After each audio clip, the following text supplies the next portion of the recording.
আসসালামু আলাইকুম। সবাই কেমন আছেন? ইনশাআল্লাহ সবাই ভালো আছেন। আলহামদুলিল্লাহ আমিও ভালো আছি। ৩-৪ মাস আগে আমি একটা ভিডিও দিছিলাম খেজুর গাছের, যে এখানে ২টা-৩টা খেজুর গাছ আছে। আর যখন ভিডিওটা দিছিলাম তখন কিন্তু খেজুরের ফুল আসছিল। তখন খেজুরটা কিন্তু বরাবর আসে না। এখন খেজুরটা মানে একটু বড় হয়েছে। আর ইনশাআল্লাহ ২ মাসের ভিতরে হয়তো খেজুরটা পুরোপুরি আসে যাবে। তো আমার এটা সৌদি আরবের জন্য এটাই লাস্ট ভিডিও। এটাই লাস্ট ভিডিও খেজুর গাছের, বা এটাই। আর হয়তো চলে যাওয়ার পরে আর কোনো ভিডিও আমি ঢালতে পারবো না।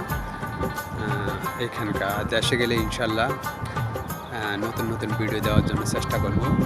আর আজকে আপনাদের দেখাবো যে খেজুর গাছগুলো, মানে খেজুরগুলো কতগুলো হয়েছে, কত বড় হয়েছে। হয়তো ২ মাসের ভিতরে, ১-১.৫ মাসের ভিতরে আপনার খেজুর গাছ ও তাপ খেজুর আসে যাব।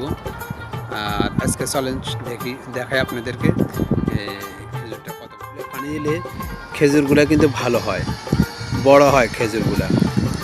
আর